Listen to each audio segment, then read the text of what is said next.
This is the Arcane Dialogue. My name is John, I'm Josh. and we are going to go into depth about the Renaissance with Michael Anthony Alberta. He's the author of The Renaissance Man, Portrait of a Spymaster, and we've got him here. How you doing, Michael? Doing great, doing great. Thanks for having me on, gentlemen. It's a pleasure. It's an honor. Yeah, we're happy to get into it.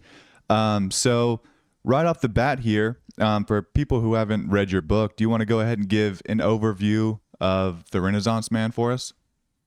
Absolutely. So it's basically a book that obviously centers around the Renaissance. However, it gets into the whole timeline of human history. I have reason to believe that the vast majority of content that we study in school, that we learn is, history, is in fact a product of the 15th century, the Renaissance. In particular, a family known as the Medici family, who they came to prominence funding hospitals and then eventually museums, and then they got into banking. And this enabled them, along with inventions like the printing press, the nautical sail, firearms. There was just a recipe of things that happened in that century that was conducive to the fabrication of history. And we can get into their aims, but the basic overview is that there was a gentleman by the name of Leon Battista Alberti who was a polymath. He was the original Renaissance man, before Da Vinci is commonly attributed to that. However, when you get into who Da Vinci studied and where he got, for example, the Vitruvian Man, that was based on the text of a first century polymath named Vitruvius.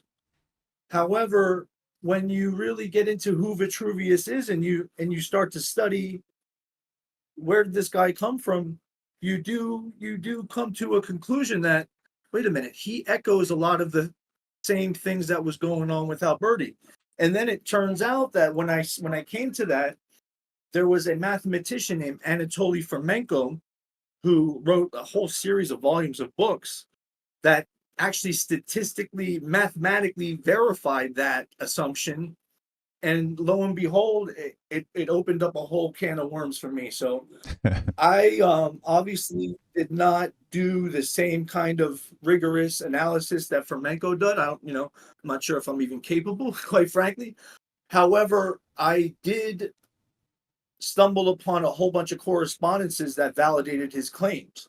And in doing so, the best way that I felt I was able to articulate this information to the world would be a fictional narrative, because after all, I wasn't there. This is all hearsay. This is all based on basically a formula that I developed on Wikipedia. My books were written before ChatGPT or any large language models, anything like that. But I did use the internet, and what I did was over probably a 5-year span of traveling throughout the world. And this really started in Tenerife in the Canary Islands, which was a big Phoenician.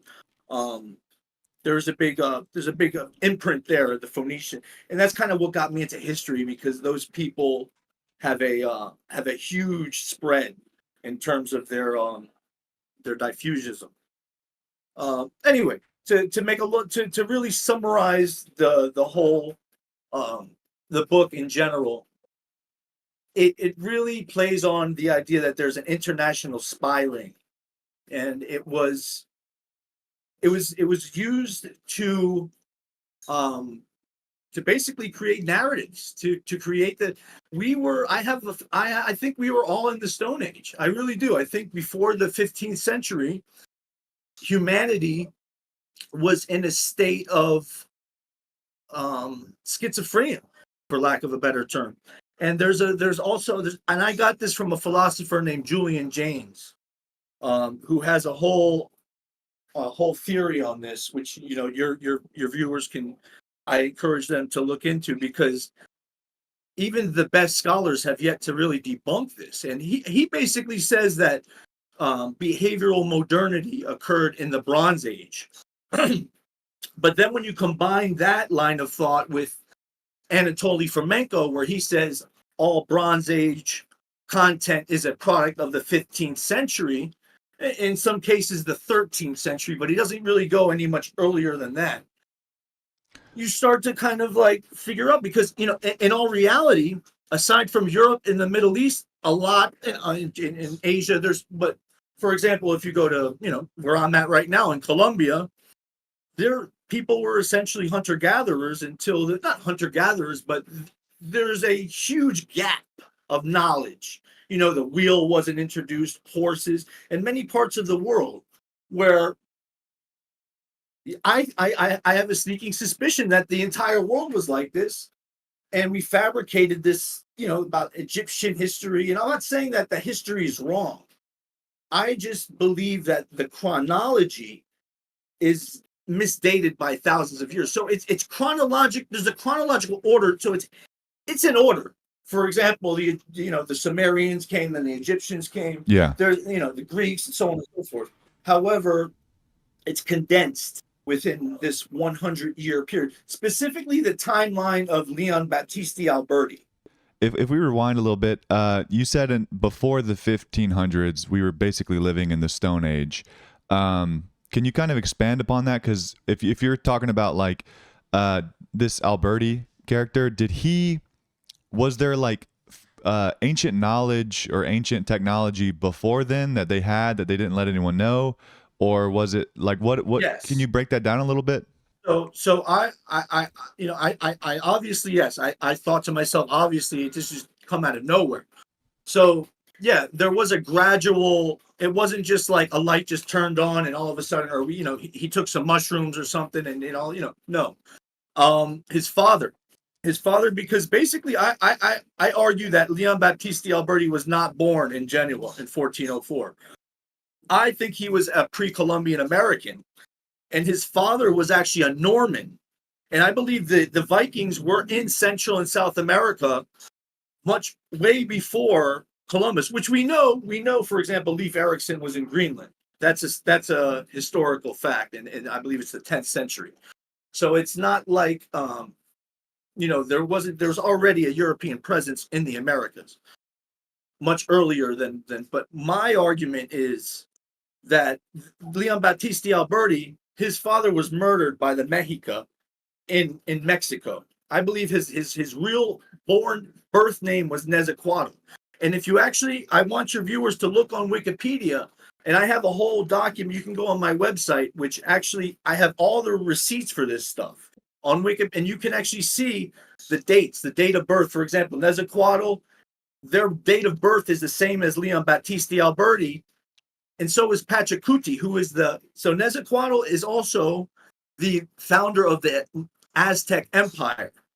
A lot of people don't realize the Aztec Empire was, it actually started in the 15th century. And this is a known fact, a historical fact. A lot of people associate the Aztecs and the Inca, also the Inca in Peru. So the Aztecs were in Mexico, the Inca were in Peru.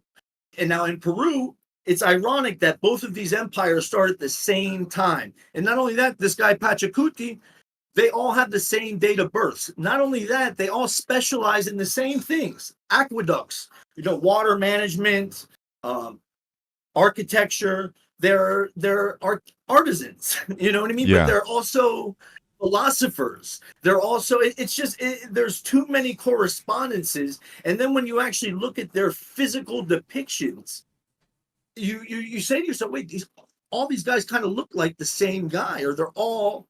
They all kind of have the same look. So obviously there's an Italian look, there's a Central American, but what ties this all together is the Voynich manuscript, because that's how this really gets intense. And I've been actually talking to other scholars about this Voynich manuscript and presenting my theory, and it's starting to make a lot of sense to them, because when they get into, for example, the paint that was used in the Voynich, I don't know if your viewers are familiar with the Voynich. I know I'm jumping around. I am not. Yeah, if you could dive into that a little bit, give a brief description of what that is. Yeah. I've never even heard of that. And please stop me. I know a lot of your viewers are probably pulling their hair right now and saying, "What's this? What's it?" And I'm moving too fast. So please, by all means, So Yeah, anyway, I the think with some Voynich things we'll have manuscript. to like dumb down for us, especially because I think you've probably done a lot of research about this. But yeah, like some of the like this the manuscripts you're talking about, I've never even heard of that. Exactly. So the Voynich manuscript. This is a fascinating situation here. So it's called it's an aluminum manuscript.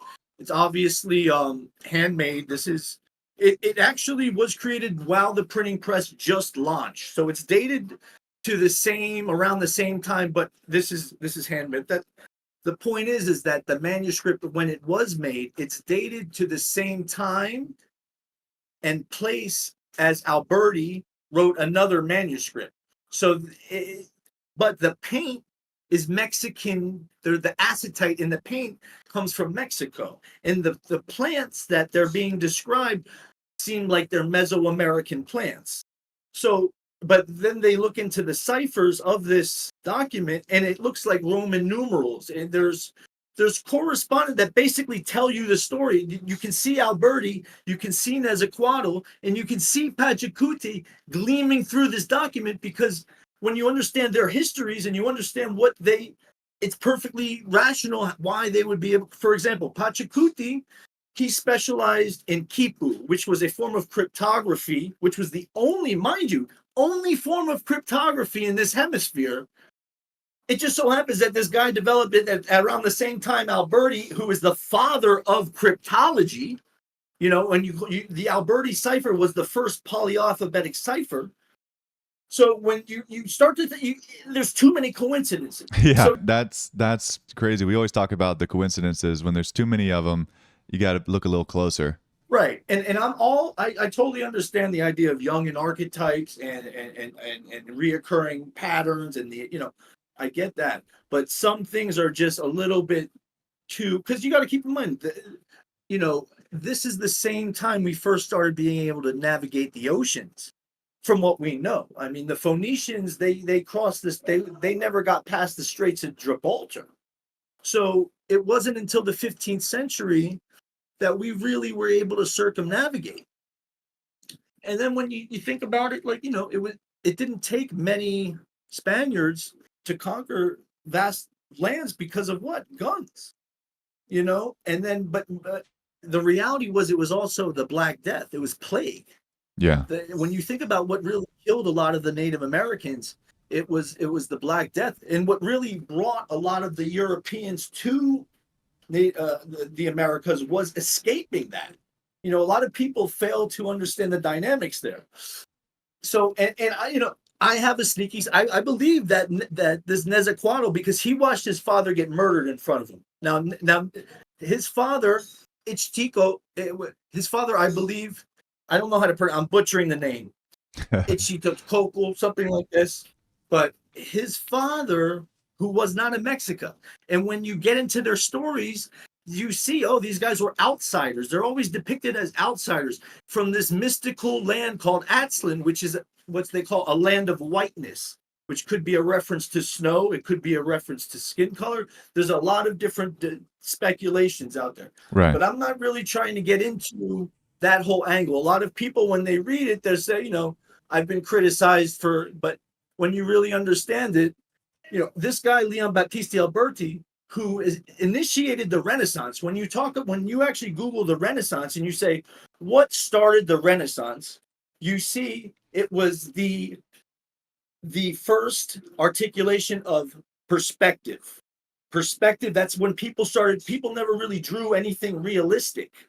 If you actually see, this is why I think theory of mind really, really took shape. The way that we are today, our behavioral modernity, like that really is a result of the 15th century because most people weren't even literate. Mind you, like before the printing press, Yeah. being able to read was like a primitive IQ test, for lack of so.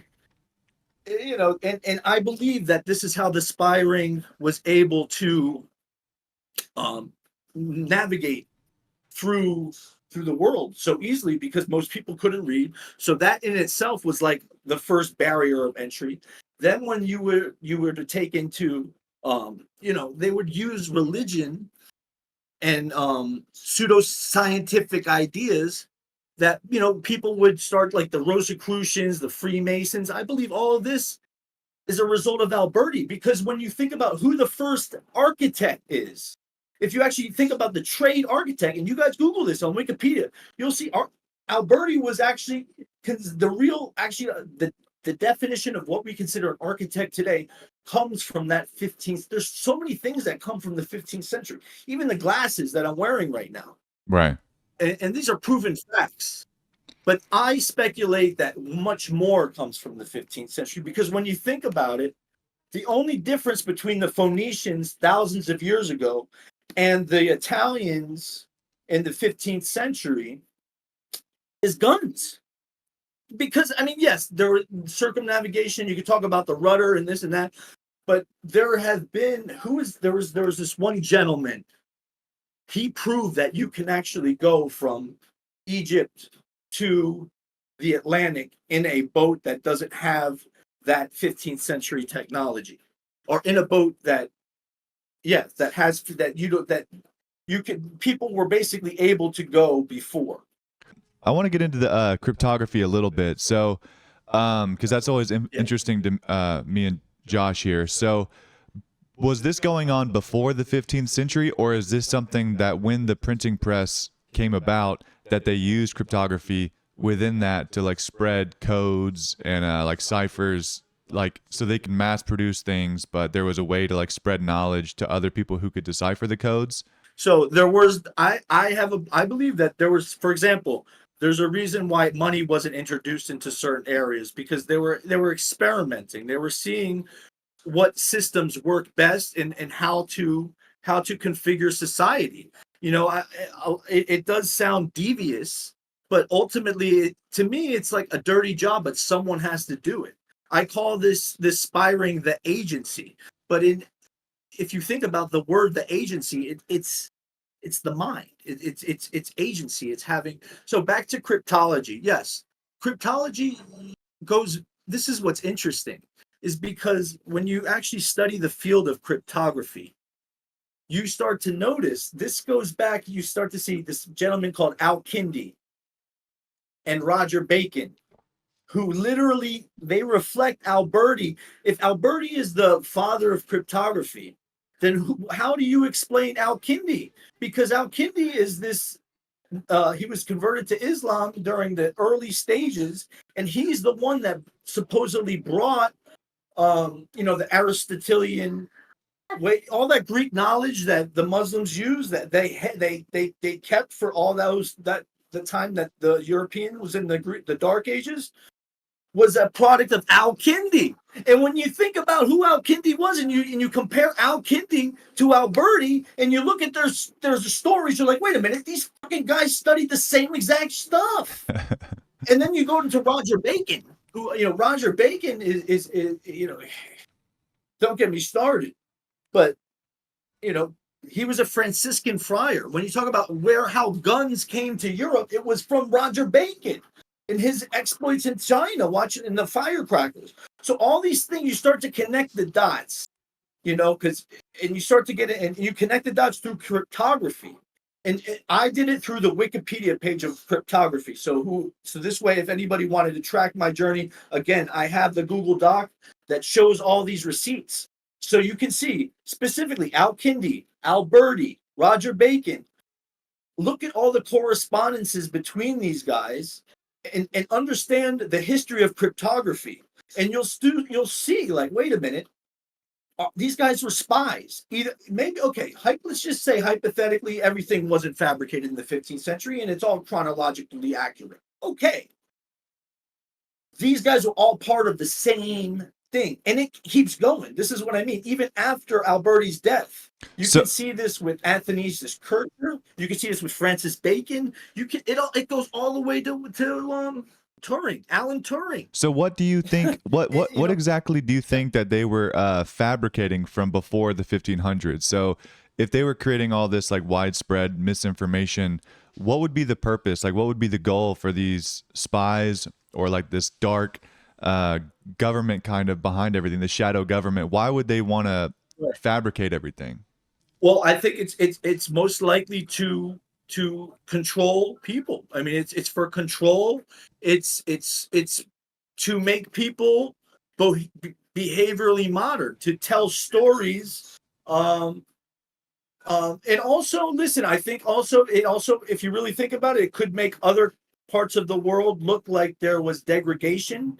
For example, when you think about Egypt, oh, there was this ancient society and it was so much more advanced than Europe. What happened when you see Europe thriving and currently Egypt is is not? You can see this in Iraq. Samaria used to be Babylon and beautiful. There's all these stories, and nowhere in Europe do you see anything like this. But so it's possible that to almost tell a story of societal decay. If you want your enemies to look bad, you just make it seem like, oh, they had this amazing society, but maybe the demographics change.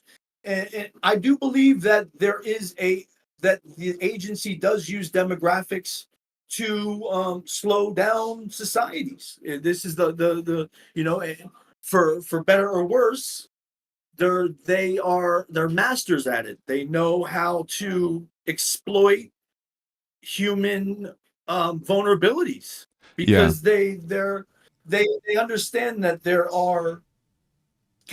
there's catastrophes that happen and people become vulnerable. Well, that's what we were talking about too. So like we just did an episode about like the Freemasons and stuff, and we were talking about how kind of like with the pyramids, that would kind of be a reason to like have misinformation or fabricate the past, because and you talk about cryptology and hiding messages, like on our $1 bill, like we have a pyramid and stuff, like the Egyptian pyramid with an eye on it and all the eyes, and like what people call the Illuminati or whatever. There could be ways to like that fabricating it could benefit people, because if the pyramids were like a power plant and there was a way to have unlimited free energy, or whatever conspiracy you want to go down, that would take away money from these giant moguls, like how J.P. Morgan, slashed all of Nikola Tesla's inventions and stuff, because it was basically like steal money from him. So I could see how fabricating the past and telling everyone like, hey, the pyramids are actually for mummies, like they were burial grounds for mummies or stuff, because they didn't want them to know what they really were. There's probably, you're right about that. There's probably loads and loads and loads of stuff that we can't even wrap our heads around or even guess. I also think it goes both ways, because like I also think that we also might think a lot of things are holy, and we place these sacred sites as if they're summoning energy from some kind of matrix, and I believe that too. Don't get me wrong. I spent thousands of dollars studying under Drunvalo Melchizedek and going to workshops studying sacred geometry and understanding geomancy and the sacred sites, and that's kind of what started me stumbling upon. But I honestly think these sacred sites were shipping markers. I think a lot of things is not always all this occult stuff is really just spy tech. It's just the spies know how to the real information. And yes, of course, there's going to be groupies that are using this information to say, oh yes, I'm a Rosicrucian, I'm a Freemason, and it's you can go to a hall and pay to become a Freemason, But there's layers to this information, and the only way you really understand it is by being a spy. I call them spies. You can call it whatever you want, but ultimately it's an intelligence agency, and it's all interconnected. And I do believe that they use things like occultism, things like even like I said, religion, and many. And I'm not against religion. I'm not against anything occult. Whatever works for you. But I know that it works for them, and the way that it works for them is not the way that we think, from my opinion. So you brought up the idea of about being a spy. So I was reading on the Renaissance Man portrait on the Word doc you present on your website, and what drew my intrigue was when you said Alberti had plenty of time and room to study its old sites, ruins, and objects. His work De Re out of Victoria 1452 clearly emulates the architecture by Vitruvius 30 BC. But then you go to say, I soon arrived at the notion that the Vitruvian man was in fact Alberti. So when you say that, is the consciousness of Alberti as he's like, can you like go in detail of like what you mean by Oh that? yeah, yes. So Alberti and a whole bunch of Renaissance humanism. There was a thing called the Florentine Academy, and that's where you got people like Michelangelo, Donatello, all the Ninja Turtles, and you got Leonardo there. All the people were all these guys were there, and I believe this was a workshop for fabricating history. So all these guys are fans. So when you think of Aristotle, when you think of all these people, these are phantom reflections of Greco, because mind you, the Byzantine Empire had just fallen at this time, so all that Greek knowledge is flushed into Florence. So there's Greeks and there's Italians working together, fabricating history. That's why when you in college we study a lot of Greek stuff and a lot of the Roman Empire stuff, because that this is why I think. And I want to talk about too about the printing press. And you said that it was like it enabled widespread forgery. Like how much of our classical education is essentially propaganda? Like how much do you think of like the knowledge that we receive now is propaganda? Yeah, that's a good question. I mean, I think that the historical narrative, the overarching, world history has been remixed multiple times. So it wasn't just in the 15th century. Even according to Anton, even Fomenko even says that Scaliger in the 17th century, there was multiple times that there. So what is the percent? I think a lot of it, I can only really trust what I see. But when I really want to get into the real meat and potato, I say, you know what? I only think when video, when we first were able to record sound and record video, that's really the only thing I can trust. And even only at a certain point, because once we go digital and we start to remove that tape in the like the discs and the cassettes, once we started getting off of the VHS and all that, and we just started getting into CDs and all that jazz, and now we're just doing the internet, everything's up for grabs now. But there is a certain period. There's like a 50-year. I never really added it up, but that time that we started recording audio and video, that, in my opinion, is the only. That's like a precious time where we can kind of get a glimpse of the real history. And ultimately, you really only want to believe what you experience, because everything else in truth is hearsay. You can go on a scholar. There's people that spent their lives researching things, and you definitely have to give them the respect and time, of course. However, if we weren't really there, how can we really co-sign it? You know what I mean? I mean, at least for my, I'm speculating. Yeah, you got me thinking now because I mean, me and Josh here, we both believe in like kind of like the Younger Dryas impact theory, and we believe that there was like very intelligent ancient lives and technology a long time ago. And you got me thinking now that like after this cataclysm and it wiped out a lot of humanity, it's very possible that there was like a few that kept the technology or the knowledge, and then while the other survivors had no idea, and they just kept like almost like a bloodline going to like they could almost hide it. Nailed it. You nailed it. I literally traced the agency from the Younger Dryas, specifically the Natufian culture. And you can trace our behavioral modernity to these people. So it's not like I'm just pulling this out of my ass. Right. There is bias because yes, I did my 23andMe. I did a couple genetic tests, and my haplogroup is E. So the predominant Natufian haplogroup is E. So naturally, I'm going to probably look for correspondences to them. However, if you look at the Wikipedia, you do find that the first remnants of animal domestication come from them. You see the first remnants of agriculture even before the Natufians. The proto-Natuf, the same region of Israel specifically, has had a long history of not just agriculture. We can go back to the dawn of humanity, at least Homo sapiens sapiens, right? Because you talk about because these Natufian people that survived the Younger Dryas, when you look at Göbekli Tepe, because you say who were the people that built Göbekli Tepe? It was the Natufians who were the contemporary construction was in Jericho at the time. So the same obsidian, you can actually see the Anatolian obsidian from Göbekli Tepe is present in Jericho, and there's many other correspondences where you can definitively say yes, this was the Natufian culture. Because not only that, Göbekli Tepe has remnants of agriculture that was pre-existent in the Israeli Ohio 2 site, which was 30,000 years ago, 30,000 years ago.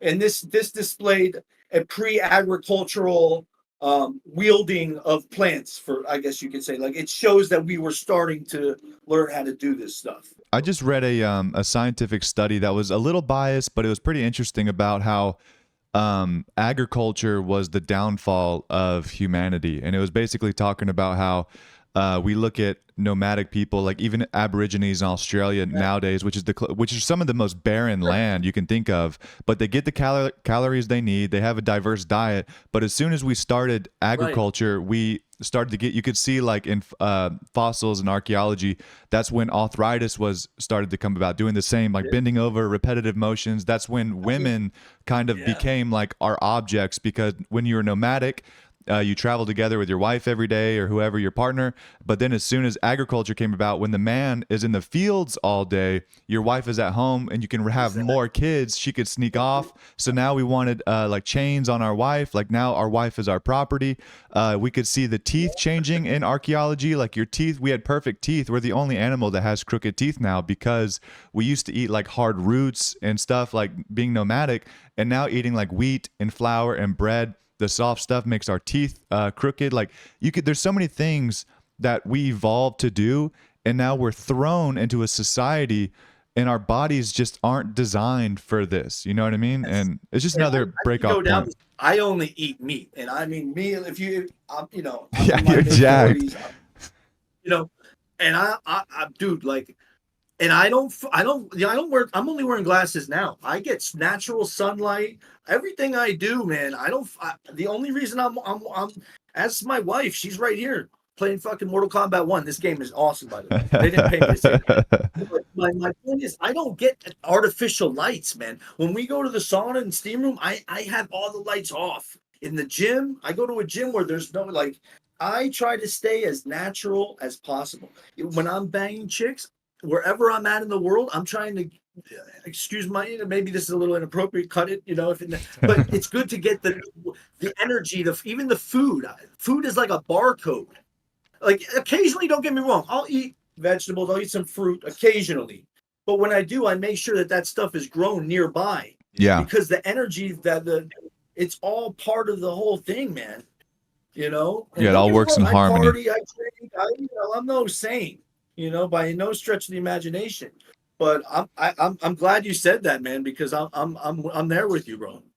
And I wanted to ask too, this Anatoly Fomenko guy, his theory implies that ancient Rome and the Renaissance may be the same era. It's just told twice and told differently. I don't know if you wrote about that in your book, but have you heard that before? It's the same error told, for Rome. The old Rome is ancient Rome and the Renaissance. Yeah. I was just reading that now. Right. No, I totally agree. I agree with 90% of what Fomenko says. Yeah, I think that when you look at Titus Flavius, you look at the Roman emperors during the time of Herod, the time of Jesus, and you start to look at who the Medici popes were. And mind you, Alberti's main patron was Pope Nicholas V. This is the man who signed, he's the Crusades ended when he died. Slavery, as we know it, was co-signed by him. So the the Atlantic slave trade, there's a lot of things when you get into who the Pope was at the time, and Alberti. I have a reason to believe the Medici popes are the phantom reflection of the Flavian emperors. So Yeah, and yeah, you can Rome, as far as flamenco is concerned, is like a placeholder. So there's multiple Romes throughout history, and it ends in Russia, which is, obviously he has his own biases. He's Russian, but I do believe this agency is emanating north of the Black Sea, which a lot of it is modern day Ukraine. When you start to really, yes, I say Israel is kind of like a satellite, but when you really think about where it's consistently coming from, because even Israel, like for example, when Abraham wanted to buy, the first thing he bought for Abraham's the first Jew, he bought from the Hittites, the cave of man. The Hittites, the oldest Indo-European language is Hittite. So there is a narrative that it is consistent and it is cyclical, and it's emanating from the Black Sea. These Hittites come from the Black Sea region. It's either Turkey, Ukraine, Romania. This whole soup, there is spy central. It's always been, even to this day, Russian intelligence, as broke as we think that they are, the whole world is deeply afraid of Russian intelligence. Do you think the Vatican is part of this whole spy thing that you believe in? Like, Yeah. And how so? I mean, yeah. So, for example, the Vatican, as we know it, is a product also of the 15th century.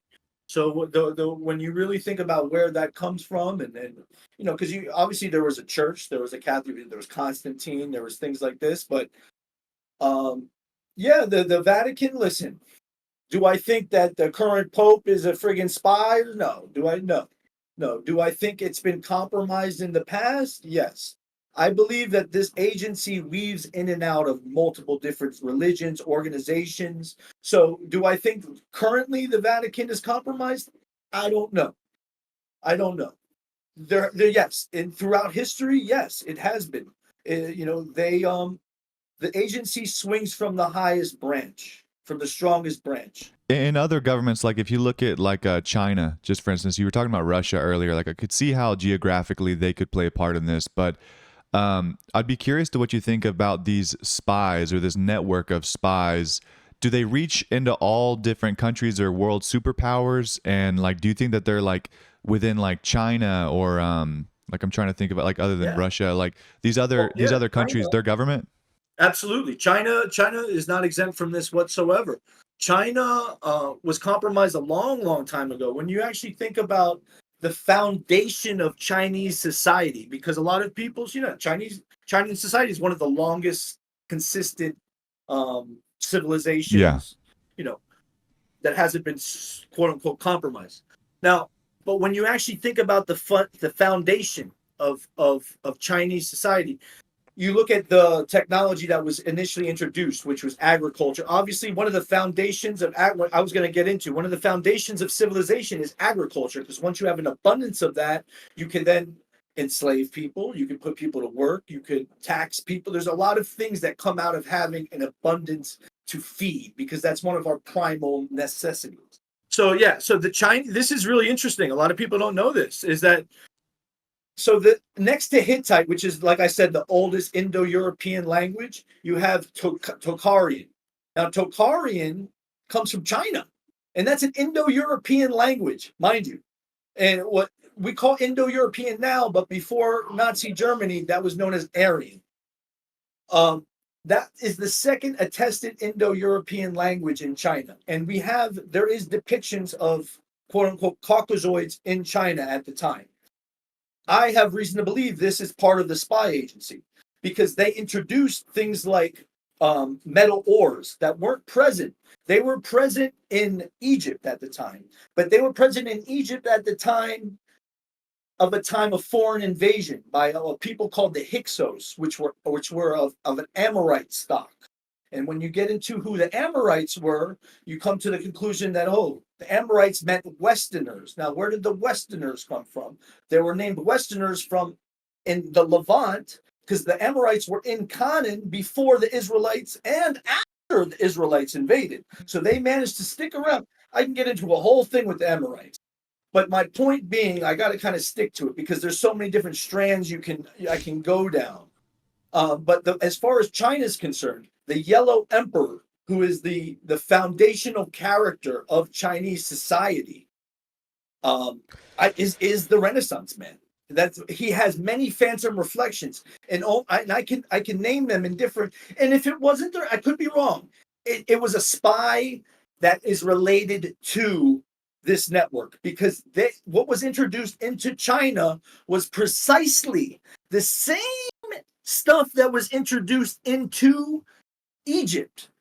Okay, and these guys came from the Black Sea. Now, mind you, thousands of years later, the same exact technology, horses, the wheel, all this stuff enters the Americas.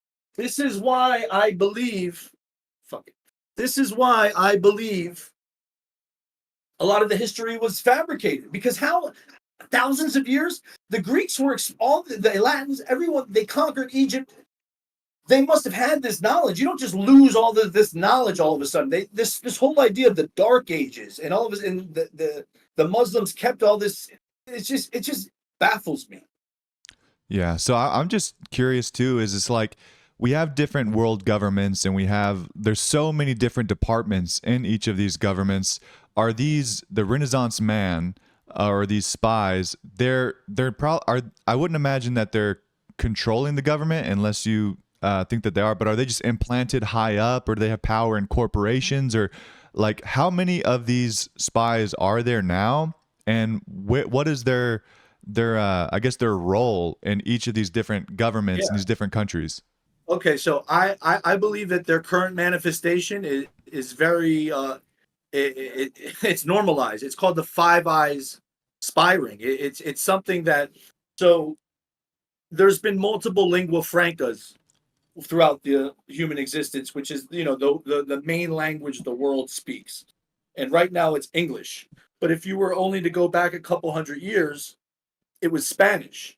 And you go back a few thousand years, it was Aramaic. And then you go back a few thousand years from there, it was Akkadian.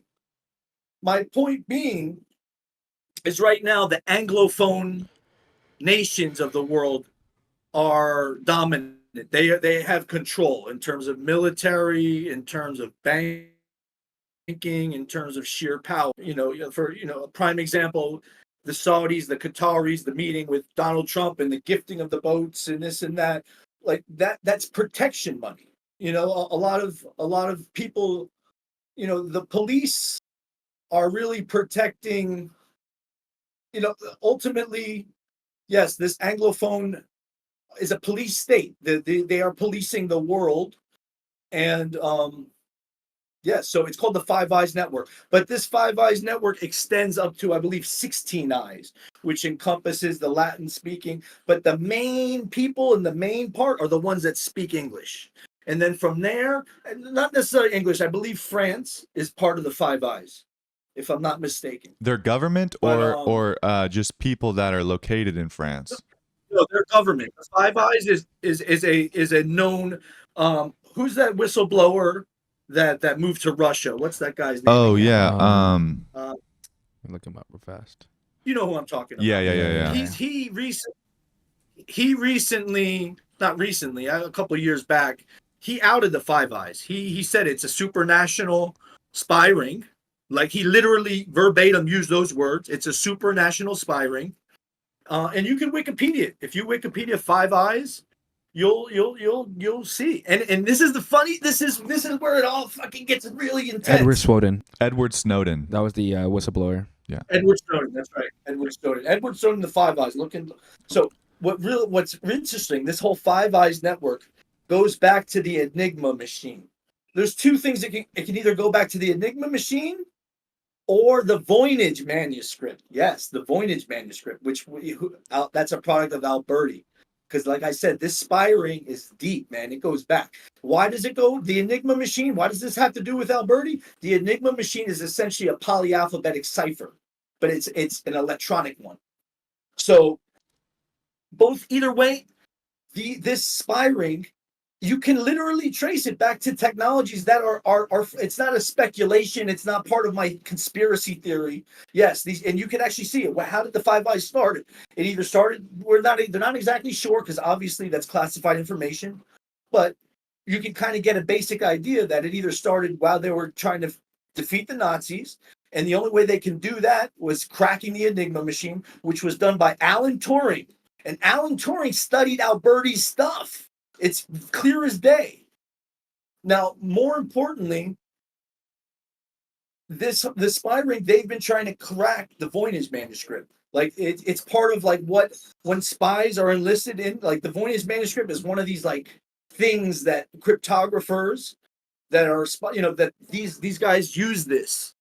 And I believe that it was used, it's like a spy gauge. It's like whoever is able to actually crack it is privy to information that I guess would lead to their initiation at some capacity.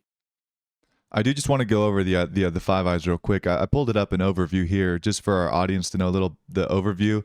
The Five Eyes is an intelligence sharing alliance between the United States, the United Kingdom, Canada, Australia, and New Zealand. And you also mentioned that it goes out to like 16 eyes, so there's other countries involved. And it looks to be a network of intelligence agencies that share collected information, particularly signals, intelligence, with the primary focus on national security and defense. The alliance has been active since 1946, evolving through bilateral agreements and expanding to include more countries over time. Right. Sometimes they'll attribute it to the Brusa Agreement, the UK-US Brusa Agreement, which involves Turing, but in all reality, it's most likely the Enigma machine. So how much of politics actually affects this? Because like when I'm looking at this, Canada and the United States, if you look at recently what has been going on, kind of the drama in politics with like the tariffs, Trump imposing tariffs and stuff. Does that even matter, or is that just like that's just like a whole set? That's just kind of like a show, or kind of like the Five Eyes is behind all this. They don't really care about mainstream politics or what we're doing, the drama. They're kind of just working behind the scenes. So if there's drama between like the United States and Canada or the UK, like they're still operating no matter what, right? Like they don't fully. It's not like actually the United States government. It's within the United States government. Yes, it is within the United States. I believe because the United States government, keep this in mind. The United States government is also the forebearers of DARPA, and when you get into where the internet comes from, where you get into where CERN comes, the birth of the internet and the birth of CERN is in the same exact location. So the United States, and mind you, we're a relatively young country, the United States, it's a few hundred years old. So the United States could be an actual workhorse of the agency. And for example, if you look at other parts of the globe, Asia, Europe, their populations are dwindling. But our demographics are facilitating consistent population growth.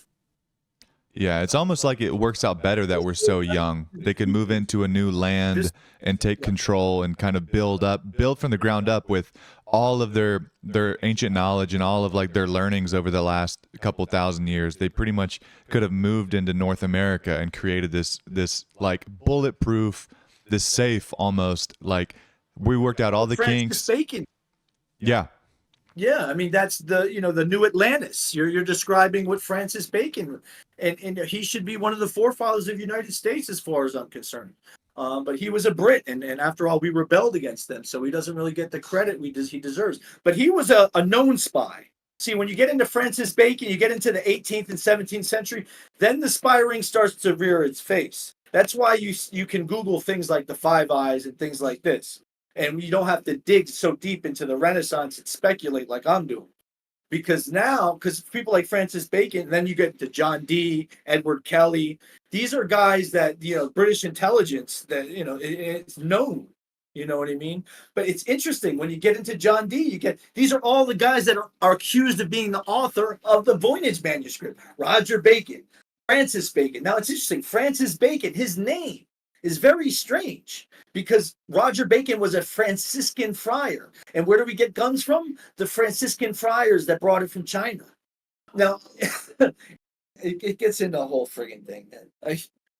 Don't get me started. I mean, I should get started because here's the thing. With John Dee also kept Pachacuti's Sundisk. And like I said, Alberti, one of Alberti's main, because he came back to the Americas after his father died and avenged his father's death as Pachacuti and built the Aztec and Inca Empire. All this stuff was created at the same exact time. If you Googled it, Aztec, or look into Wikipedia, the Aztec Triple Alliance, and the Inca, which is the Aztec Empire, and the Inca Empire, you'll find it came about the same time. You'll find it came about the same within Alberti's lifespan, and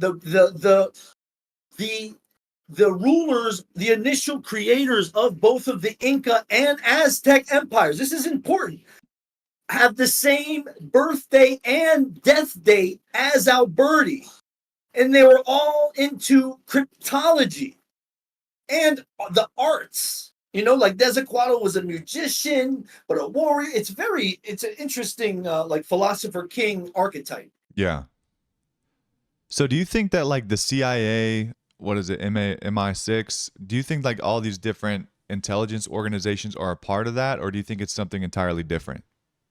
I think it's entirely different. I think that it's the Five Eyes is not even it. It's the Five Eyes is most likely a branch of it. It uses the Five Eyes for intelligence. Because it weaves in and out of existence. One day it could be the Qataris, the next day it could be the Russians, the next day it could be the Americans, not the next day, but they are very crafty. And so you can't call it. That's why it's easy to judge people. You say, oh, it's the Freemasons, oh, it's the Jews, oh, it's the Vatican. No. It has been at some point in history, yes. And if you want to shine the light at that point in history, you can demonize those folks as much as you want. But the hard truth is, these monkeys are swinging from the strongest branch that they could find. So they're just moving throughout history. They're not one people or one organization. They don't care who has power. They don't care who wins or loses wars. They're always on the winning side, though. They just float through, and they take advantage, and they want to keep control. They're an evolutionary process. Wow. They're an evolutionary process. For example, I don't know if you've ever seen the Instagram thing called Nature is Metal. Like evolution, a lot of people think, oh, nature is beautiful, and you can watch animals and they're, but in whole reality is nature's nasty, man. Like it's fucking brutal. To be a fucking fish in the ocean, you think it's fun? Like, yeah. Or to be a bird, yeah. Well, some people say, oh, I want to reincarnate as a falcon. No, motherfucker. Yeah. Are you crazy? Yeah, it's brutal. So honestly, I think people are a product of evolution. I think if we had the knowledge that they had over the God knows how long, we might be a little cynical, and we might actually, I don't judge it. I don't want to be a part of it. Don't get me wrong, but I always try to understand it. I try to understand where they are coming from. What is their MO? And I realize that, life's not easy. History can show us that, the winners are not always the good guys. And usually it's the most vicious psychopathic motherfucker that gets to the top. Yeah. And this is just a sad part of life. That's even like on the lowest level. We were talking about that the other day about how like statistics show that like even if you were to look at like a PetSmart or if you're working at a Walmart, exactly, that they find that these people with psychopathic tendencies always get to the level of manager, that managerial positions most times than not. Like I think it was like over 80% all have these psychopathic things because they can manipulate, they can throw people under the bus, they can get their way to the top, and they don't care how it's done, and that works in business. Yeah, and it doesn't just work in business. If you look at the whole thing with the manosphere, and ultimately it's training these young men to be psychopathic because, yes, even women, the same thing as when you wield a masculine energy and that dominant energy, there's a certain point where people understand it and are like, shit, when shit hits the fan, that motherfucker is probably going to be the guy that's going to be the safest as long as he's on my side. Yeah. And that's a sick fucking way of looking at it, but I think this is the energy that the agency moves with, and it's not good, but it might be a necessary evil for the preservation of not only our species but for behavioral modernity as we know it. So, like for example, we can demonize rich people for having bunkers and shit like that. And yeah, it's probably fucked up that everyone doesn't have a bunker and everything like that. But ultimately, if we want the human race to survive, we are competitive organisms, Oh, yeah. Anyway, I don't want to go down that rabbit hole. Yeah, no, but I totally agree. I just want to know what your opinion is about certain things in history. If the Five Eyes, or if they even change names over time or whatever, if this group, right, floating through history, holding power throughout, they hold ancient technology, ancient knowledge, which is probably like their superpower. Do you think that they're responsible for certain like periods of resets or genocides or wars or even like sicknesses like the Black Death or the plague, stuff like that? Do you think they're responsible for those things? Yeah, I mean, we know for a fact, for example, like the Mongols weaponized the plague. They were throwing corpses over the buildings of Constantinople, the walls of Constantinople, to infect their enemy. So it's not like we haven't done this in the ancient past. That's true. In antiquity. So, do I think that the plague was weaponized? Absolutely. Do I think that genocide and all that nasty shit is part of the plague? Yes. When you approach it from an emotional perspective, you get angry and you there's bitterness and there's like these motherfuckers, and I think it's all there. All that nasty shit's there with the and it comes with the territory. So, for example, if you ever look at a very rich person in history, like you were mentioning, Rockefellers and these guys. Now, when you have a lot of power, a lot of influence, you're going to make mistakes, and those mistakes are going to be very costly to people. But you're also going to do a lot of good. You know what I mean? So, like, it's like binge watching Game of Thrones and coming to the conclusion that there's no bad guys. There's always there's a silver lining, but ultimately, no, you got to call it for what it is. Look, genocide is gross. There's behavior that humans do that is gross, that the collective needs to stand up against, because that's how we self-correct. We self-domesticated ourselves through agriculture, we enslaved ourselves. That's a good way to put it. Yeah. That's a really good way to put it, that we domesticated ourselves. We really did, and we still are. We really, really still are. So yeah, and yes, the agency are those people domesticating us. They're people. They're just like us. Like, this is the thing. A lot of people, they'll associate that. Oh, it's ancient aliens. Oh, it's fucking demons. It's the Nephilim. No, motherfucker. These are just intelligent people whose IQs are, even to this day, there's IQs of people that it's like if you put a person next to a monkey, it's literally the same difference in IQ. That's how wide we vary in IQs. So yes, to some people, you can appear as though you're a fucking god because you're more technologically advanced, or you have some kind of knowledge that they don't, and they've never seen that.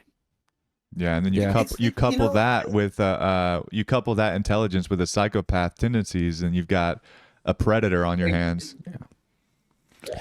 You have a super predator. Yeah. You have like a Quetzalcoatl. You have a friggin' psychopathic Viking that's fucking enslaving a bunch of natives. I don't know if that's who Quetzalcoatl was. I don't know. For all intent and purposes, he was a good guy. like I said, this is a fictional. This is historical fiction, but that doesn't necessarily mean that I'm wrong with a lot of this stuff. You know? Are there patterns in modern day events like pandemics or sudden technological leaps that like describe like the agency you're talking about today? Like the Black Plague and all that kind of stuff? Okay. So like the Black Plague, COVID-19, I wrote this book. The original name of this book was Plague Doctor, not the Renaissance Man. Because I wrote this book during the pandemic because I was 100% sure that this was the next reset. Well, the internet is just like the printing press. So digital history, we have printed history, which is much more reliable than our current history. You got to think it's hard to burn books, but it's much easier to just hit that fucking delete button. So right now we're in the realm of digital history. So the internet is akin to the printing press. It's a flood. Now all of a sudden people had access to knowledge that they never had access to back then. Keep this in mind. And so this is why I believe these historical narratives were created, was also to enrich people and give them stories, because we learn through stories, we learn through narratives. It's part of it's in our DNA. You know, Freud described this, Jung described this. Many people, Joseph Campbell really knows how to get into the archetypes. So like today's present world, like when we go on the internet, we could definitely find like information that you couldn't find in the 1800s, 1700s, because it's like that. You just search up on Google, you find the answer. So could you see then like our media or our government being weaponized for this agency? Yeah, I mean, for sure.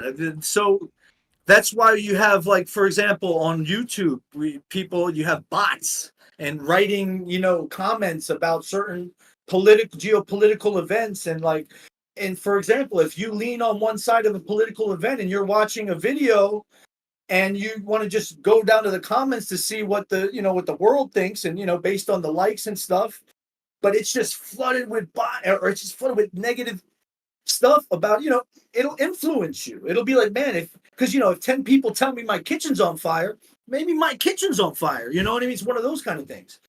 It's manipulative. Yeah, I think that's actually a good way to look at it, because I think most people have the idea where they're like, oh, you always probably hear this about people saying, like, be careful what you put on the internet, because once it's on the internet, it's going to stay there forever. But at the same time, what you're saying is it's harder to burn books. If I were to tell him about a study that I found, and the study's only on a website, or maybe it's on a couple different websites, and I was like, let me show you a study that I found, and I go to Google it or try to find the website, and then Google or whoever this giant mogul is that controls all the website hostings, it's like they could make it disappear like that, and I would never be able to find that study again. Like, they can pick and choose words, phrases, they can just use AI now to like delete whole ideas. So like they can erase things and you'll never find it. Well, that's the next. We're just walking into the next stage. So the next stage is these large language models. Before we had Google, we had these search engines where we could there was a way we could kind of determine the best information based on the page ranking and this and that. But now we can just ask a friggin' ChatGPT or Google Gemini, hey, what is it? And it's going to give us an information that we're going to trust because it's so much smarter than us. Yeah. Now, mind you, I use these things now. I didn't use them when I was writing my books or anything, but I use them for just general. They're very useful, but I make sure I use multiple different ones. If I'm asking a question about history, for example, I'll use ChatGPT, Gemini, and what else do I use? I'm using DeepSeek. Oh yeah, DeepSeek. And the same goes for, the same information I used for you can use this information, but like, for example, who's giving you this information? Because it's even less out of our hands. My point is these large language models we're not even getting the opportunity to dig for the information through, you know what I mean? It's streamlining it for us. That's the point I wanted to cover too, because when you're talking about that and slowly over time this happens, I was talking to a teacher, and I'll come back to that, but if you talk about like when you were a kid or when I was a kid, we would practice cursive and our handwriting and stuff. And then when I was going through high school and stuff, there was a lot less of that, and they started like working on like computers and stuff. And then nowadays, kids are using iPads. So nowadays, people are losing the ability to have handwriting, really, like they use or to lose cursive, and then they're just typing, and it's all about how typing speed. But nowadays, with the youth, they're even losing the ability to think, because they don't need to type or handwrite or anything. They use AI, so they're losing the ability to even think. So, our generation lost handwriting. The next generation will lose the ability to even free think and to type things out, because AI will make the idea for them. They say, "Oh, I want to write a paper, about nutrients or something like that," and they'll start typing, and then they'll say, "I want it to be positive about this," and AI will create your thought for you. So we're going to lose the idea. I believe that the conversations that we're having right now are going to be extinct soon. Like, for example, I would have never been able to have this conversation if I wrote this book using ChatGPT. Yeah. Because I had to literally go through Wikipedia over several years and revisit the same Wikipedia page over several to kind of thread this narrative. But what's more important is it's in my head. All that information I earned that kill. You know what I mean? Yeah. Like, it wasn't given to streamline. You know what I'm saying? So it's in my head. It's embedded in my head. I have this narrative. I know it. So you can ask me questions and I can answer them. I don't think these kids growing up now are going to have that ability. And just like I don't have the ability that Pythagoras or Alberti or some of these other guys had, because they were, we much less removed. Yeah. I think even from the invention of fire,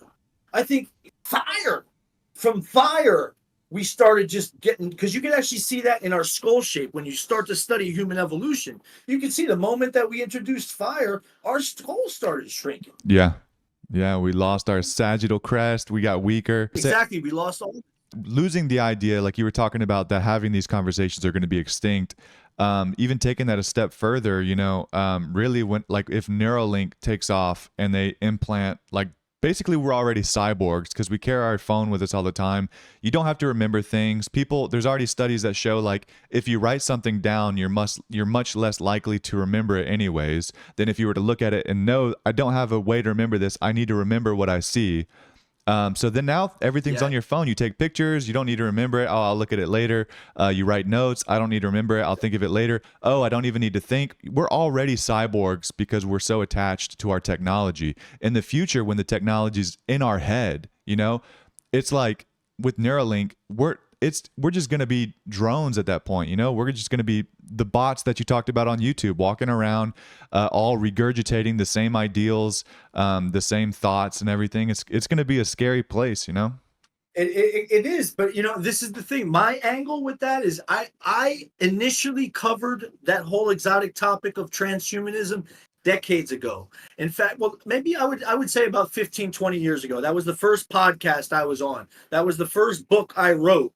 It was about tattooing and piercing, but it asked the question, how far are we willing to go? Because once you get into, modification and where are we going to go with this? At some point, we're going to deviate from our humanity. So I wanted to raise that question, and in raising that question, I came to the conclusion that this is probably inevitable. Because the hard truth is, whoever does not, if your kid is in a classroom with another kid that's modified like that, how's he going to compete? Not even in a classroom, in a job market, or with female. There's cognitive ability can take you a long way in this world. Yeah, I was going to ask if you would even be able to fight it or stop it. But like you said, I think that it's inevitable. I think it's just, there's no stopping it, Yeah, and I'm not saying surrender, no, but like I'm pretty sure that there is an intelligence that most likely is probably even listening to our conversation once it gets uploaded. Yeah. And my whole, and even if it wasn't, I'm not saying this in fear, I'm saying this genuinely. I said this 20 years ago.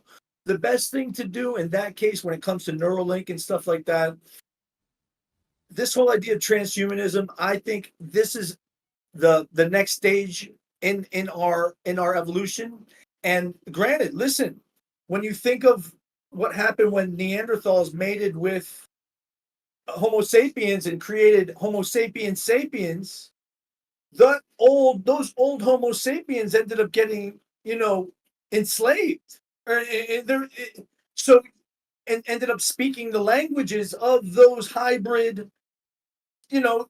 So you have to understand that there is going to be resentment. There is going to be the same shit that we see playing out in evolution. Evolution is still staring us at the face, and it's looking forward, it's looking backward, and you can see it. And so you got to play nice. That's why I was vegetarian for like 10 years after studying this stuff, because I'm like, look, the reason that we're so scared of this shit is because look how we're treating animals. They're either food or pets. Yeah. So what makes us think that something more technologically advanced comes along isn't going to treat us that? I think that's really where our fears come from. So ultimately, we do have to be able to reconcile that. Listen, I eat meat, I do all that. I realize that, who's to say friggin' vegetables don't cry when you cut them? There's a lot of ways to rationalize behavior. Yeah. But in terms of transhumanism, yes, man, it's scary. It's scary, but it's one of those things. Like, look, walking around with a gun is scary too, but in some cases, you'd rather be caught with it than without it. You know what I mean? Yeah.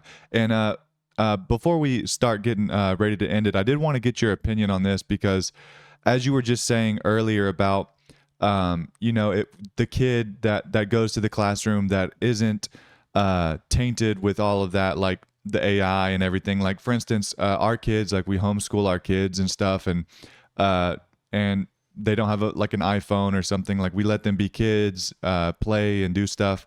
Like, if they were to go to a class or a school, or be around other kids that were already like around that kind of thing, it's like you said, they wouldn't fit in. Like, maybe they wouldn't know like the certain types of things they talked about, or they wouldn't be able to. And like in a distant future, where, like, do you think that the Five Eyes weaponizes media, or like controls, like when you look at like music videos or movies that have the cryptology in it, or the symbolism, or like Yes. like female pop stars singing about, like, throwing your morals out the window. Yes. So you brought this up earlier, the all-seeing eye in terms of symbolism. When you actually, if you Wikipedia the Eye of Providence, which is the all-seeing eye on the dollar bill, and DARPA, it's part of their logo. It's that all-seeing eye. Guess where it comes from? Alberti. It literally, the first written documentation of that all-seeing eye is via the Vatican, via Alberti, and it was his logo. It was, if you look at he has a coin. It says quid turum, what's next, and on the other side of it, it's the all-seeing eye with the bolts and everything, the fly. So that's why when you talk about Illuminati, Masonic, the secret societies, I think this is the Christian Rosencrantz. This is the master architect, the master builder. This is the guy, Alberti. This is the guy that when you're initiated deep enough, you learn his name. Well, I just wanted to say, going over it, like, we didn't really know, we didn't personally know you before this, but I think that we were both really deep into a lot of different conspiracies, and I had never even heard about that, and I never heard about Alberti, and we've covered a lot of the things that you've linked it to. I just wanted to say, thanks for coming on. Honestly, like, you've given us a lot to think about, and I think we agree on a lot of different topics. And you've definitely taught us a ton of things that I'm going to have to do research on. And I hope in the future, you'll come on again when we do more research about the topics, and we can go deeper, because you definitely are you have so much knowledge about this. We'll be able to do another program where we dive deeper into these, because you honestly, know so much about this. It's insane. You gave me a lot of confidence, man, because quite frankly, I wrote these books and stuff, but I never ever made money from them, and I never really marketed them either. Like, I just started, like, let me reach out to some, like, for example, that the talk show I was on 20 years ago, that was after I published my book. He got wind of it somehow. I don't even know how, but I should be marketing my stuff. But I'm glad that I was able to do this, because you guys also very easy to talk to. Number one, extremely cool, excellent vibes. But number two, like, you asked excellent questions, man. And like, thank you. I really want to keep doing this now. Like, I haven't had an interview in years. Yeah. I would say, what, like 6 years? So, and the last one I put out, I asked the person not to air it because I wasn't comfortable. I was like, I don't want to, Yeah. I don't, but anyway, guys, thank you. And like, whenever you want me back, it'll be my pleasure. Yeah. Thank you so much, man. You've been awesome. We appreciate you a lot. Appreciate it, man. And Thank you. also your book, it's on Amazon. We're going to put it in the description of our video, but you also have it on a website, right? Yeah, I mean, right now I'm offering it for free. I want people to question these things. I want to give this information out. All my books are actually for free. You can go on my website. I wrote a few different, not all of them. There's two, but the last two are for free. And yeah, but if you guys want to, support me, get the hardcover. The hardcover is always going to last. Or the digital copy. Buy, please, hey. Yeah. But if you can't afford it, you go on my website and download all my content for free. Yeah, we'll definitely link both of those into the description. We'll link those in for you as well. But Michael, thank you for coming on and talking to us. It's been great. This is the Arcane Dialogue, and we hope everyone stays vigilant.